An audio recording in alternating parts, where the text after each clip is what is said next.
I'm not gonna agree with that. On innovation. And I hear you. I hear you. I hear you. My name is Sharon Bush, and I am happy to channel a little bit of my inner Beyonce this morning. The girls running the world.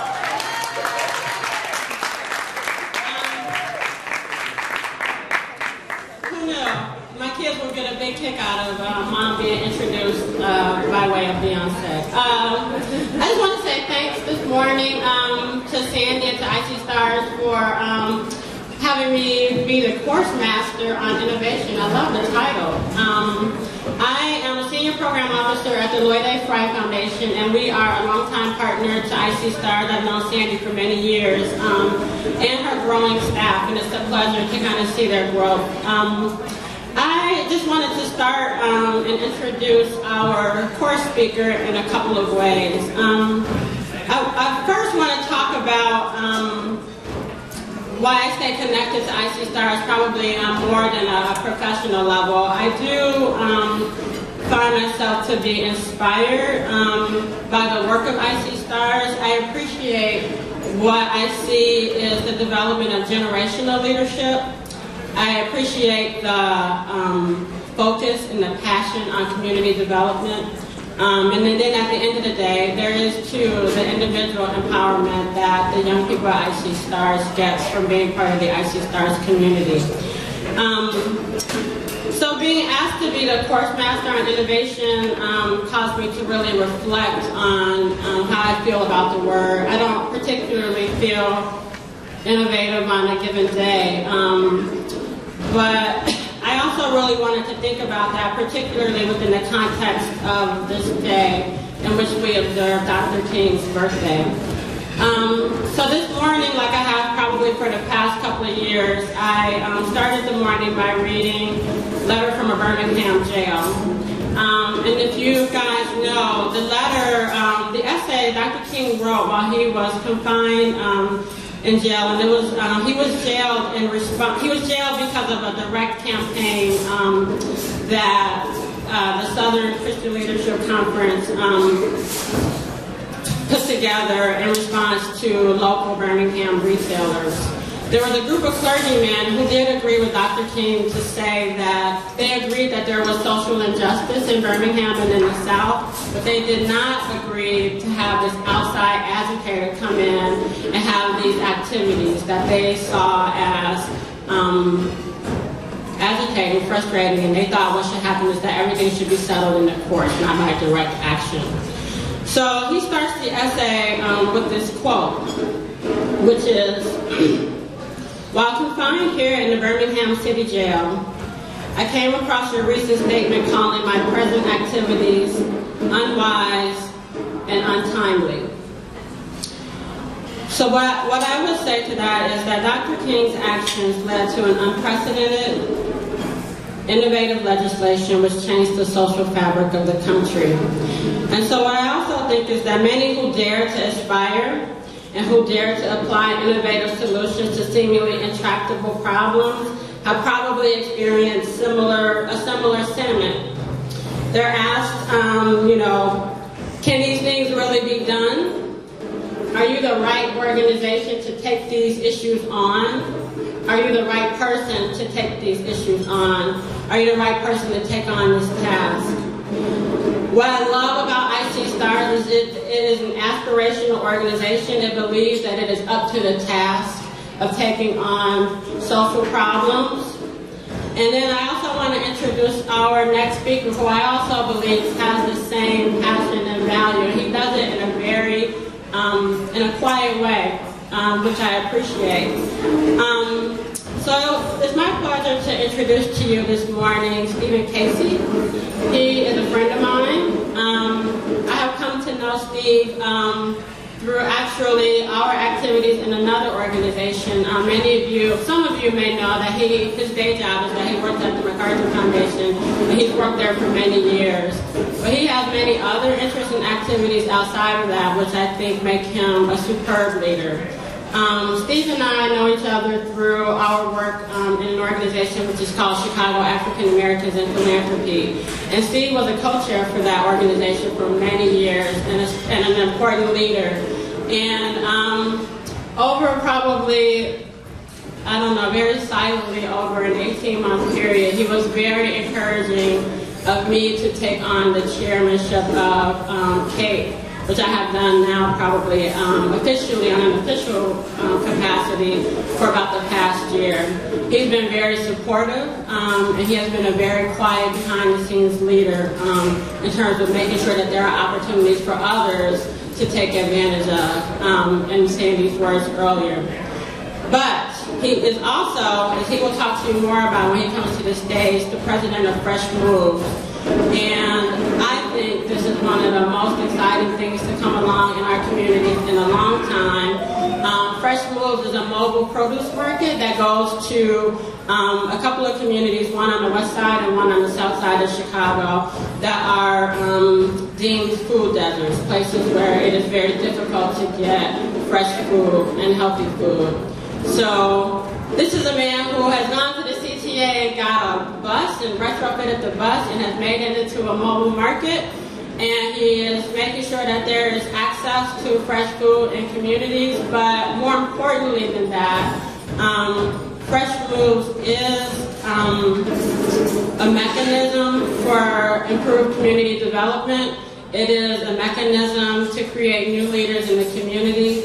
And I guess without further ado, I will let Steve tell you more about Fresh Moves and what his thoughts are today on innovation.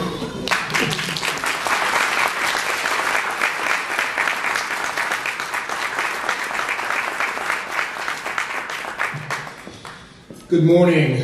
I want to thank IC Stars, my dear friend Sandy Castro, distinguished guests and stakeholders of IC Stars, for my ability to share this intersection on industry innovation as we celebrate this Martin Luther King holiday. My words come to you today on behalf of Fresh Moves, which is a mobile produce market, as Sharon talked about, where I serve as one of the 3 co-founders, but also as board president. Let me take a step back, because today's a different day for me.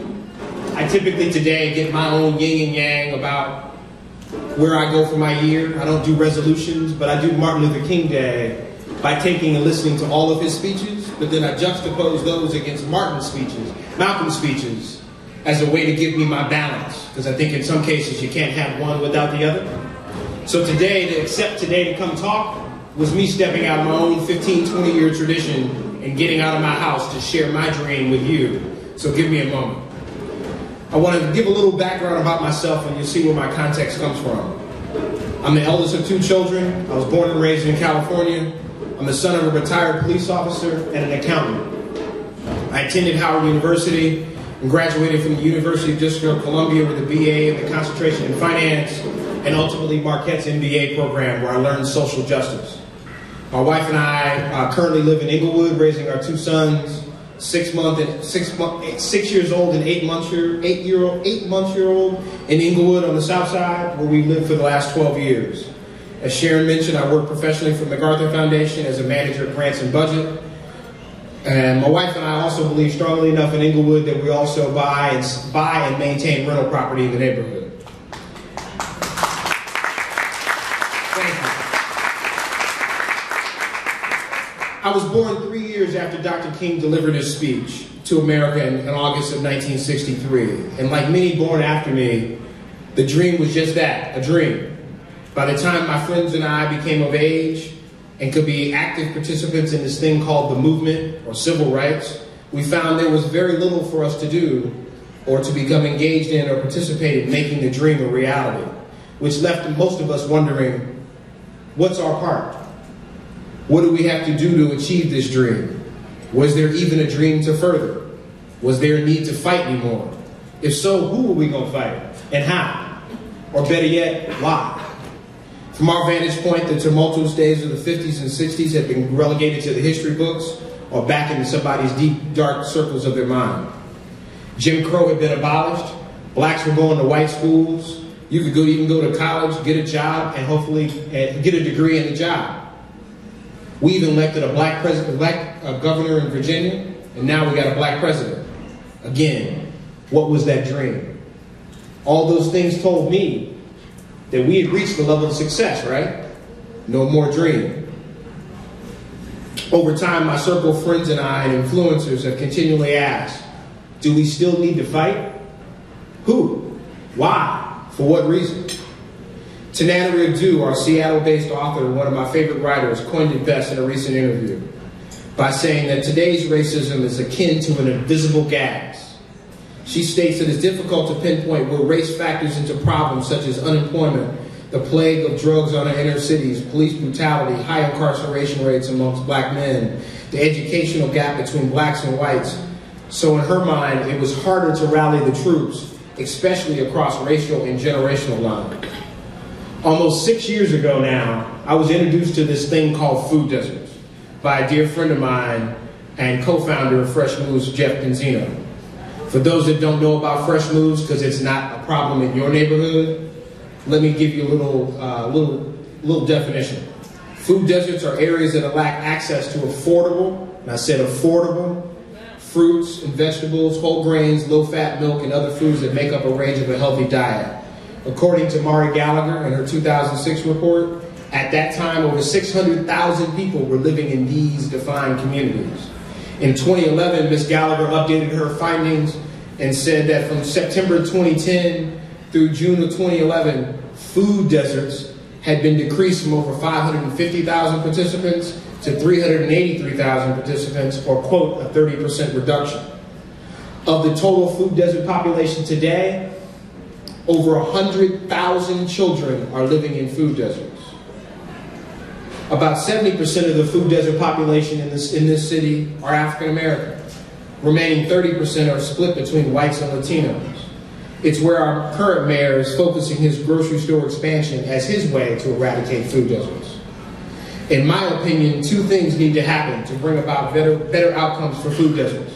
One, we need to broaden the definition of what constitutes a food desert. Two, we need to have a call to action for the unusual suspects to emerge, to be a part of the changing conditions within these communities. Without radical change, it's easy to predict the continued premature death and suffering of food desert residents from diabetes, hypertension, cardiovascular disease, and certain types of cancer, among other range of health calamities. You may ask, what does all of that have to do with Martin Luther King and innovation? When you frame food deserts as a social justice issue, as a civil rights issue, the unencumbered access to quality and affordable fruits and vegetables on a 365-day-a-year basis, you're challenged to create a new blueprint for innovation in the grocery industry. Innovation is defined as something newly introduced, such as a method or device. As activists, we saw the issue as a fundamental injustice, akin to the redlining that affected some of these same communities in the 70s, or the bus boycotts of the late 50s.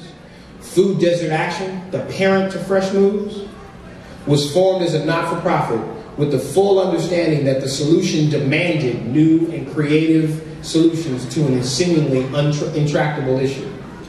No different than the tactics and solutions put forth in the civil rights movement, new and radical solutions must emerge that go against the grain of common traditional organizing methods. From the start, we had a desire, a principal desire to find a new and more creative solution. Our team looked at everything from the conventional corner store, and going to be the biggest, baddest corner store there was, to using a used RV. Everything we touched found and had limitations that ranged from raising and finding $1 million to acquire and build that new, bigger, badder corner store, to a vehicle that wasn't fit for ADA compliance. We then put our sights on a retired city bus. A people mover turned into a produce mover. We still wanted it to be able to withstand and honor our Chicago winters and still roll. I strongly believe that when you're tackling tough problems like food deserts, you have to be resolved. You have to have a resolved faith in your idea or concept. Not an arrogant faith, but a directed faith, no matter how crazy the idea is. A faith that even you and your friends can get a bus out of CTA. This is where I've come to realize we must regain or rebirth our faith. The faith that in our individual abilities to bring about change. Change for the betterment of our people in all walks of our lives. So while preparing for this speech, I called upon some words and a conversation I had with my now deceased feisty Aunt Reen. She was born in 1923 in a small town outside of Tulsa, Oklahoma. She was someone who lived and dreamed before the dream was defined by Dr. King. I recall asking her opinion of whether or not we achieved the dream. She responded that we didn't even break even on the achievement side, based upon the amount of time and energy we all collectively had put in. Instead of discussing why and pointing fingers, she guided me to the book of Hebrew, chapter 11, verse 1 and 2. Faith is being sure of what we hope for. It is being certain of what we do not see. That is what the people of long ago were praised for. In order for me to grasp where she was going, she made me sit down and define the words faith and hope. Faith can be loyalty or allegiance to a cause or a person. Hope is feeling that what is wanted can be had or the events will turn out for the best. The two, faith and hope, are intertwined. You can't be faithful to a cause and not be hopeful of its positive outcome. We as Fresh Moves team, we are firmly and faithfully hopeful that when access, along with price and quality, are honorably restored in communities like these, that through the simple change of diet, there's a strong possibility that these individuals can change their health outcomes. This meant that as we developed Fresh Moves, we had to be faithful in our recipe for innovation in tackling this thing called food deserts. After spending the last 5 years co-developing this solution, I believe the following as our recipe for innovation. It is a close collaboration of people with different perspectives that engages in a supportive experimentation and works on a platform that demands obsessive attention to detail, coupled along with an iterative process, using small, stable teams that know their job and know how they're innovating for change. I believe Dr. King focused on what he wanted, not on what he didn't want. What I feel and what we feel and what we experience depend upon what we are focused on in each moment. We are focused on what we want and what matters. On what has meaning and purpose, we become inspired. When we are focused on what we don't want, what we did wrong, what's irritating, angering, frustrating, sad, or what holds us back, more importantly, what we don't have, or what we don't have, what we can't do, what isn't fair or is overwhelming, we are not inspired. It is when we are inspired that we achieve great and significant results. Dr. King inspired people versus motivated. We often think that when we're leading, we have to persuade, convince, to motivate people to achieve results. Motivation doesn't work in the long run, and neither does persuading or convincing. That's the reason why we're always revisiting, we need to get motivated. We need to get motivated. When we are inspired, there is no stopping us, and remarkable things start to happen. When we are inspired, we are in touch with our highest awareness and creativity. We get all kinds of ideas on how to create and expand on what we've envisioned. Vision, purpose, hope, faithfulness, thankfulness, wonderfulness, possibility all bring about inspiration. Dr. King shared his dream with us. I think the rest is history. Thinking about King can make us all pause to dream. Here's a sneak peek into how I dream. I have a dream that one day leaders will not be known for what they just accomplished for their own organizations, but also for the improvements they stimulate in their communities, nations, and the world. From that initial lunch conversation Jeff and I had almost 6 years ago, to developing the concept for a solution, to pitching the idea to funders, building the infrastructure for a nonprofit organization, solidifying community partnerships, and acquiring a retired city bus for $1, Our commitment or faith in our concept was demonstrated in the launch of this thing called Fresh Moves last year. This was all done when any of us could have walked away due to a number of life circumstances. But we stayed the course to the perceived amount of achievement or change we could affect. Change that has manifested itself in creating a private-public partnership with CTA, a rethink of the long-standing grocery model, local and national and international attention, combined with operational success that has yielded over $30,000 in sales in neighborhoods where we say we don't buy or sell fruits and vegetables, to almost 5,000 customers, unique customers being sold, and those are customers that range as young as 6 to as old as 86. To demonstrate Fresh Move on impact and innovation, we were chosen last year as a 2011 People's Choice Award of the 10th Annual Chicago Innovation Awards. Established in 2002, the Chicago Innovation Awards shine a bright light on creative spirit in Chicago. 10 winners are chosen each year for their uniquely solutions that fill unmet needs, spark a competitive response to a marketplace, exceeding market expectations, achieving financial success, and improving people's lives. I think we fit in their definition. With over 409 organizations nominated this year, we were amongst their stiffest competition they've had in their 10-year history. Dr. Federico Capeso, a professor of engineering at Harvard, says, innovation is an inherently bottoms-up process which thrives on brainstorming and a free association of bright ideas and people.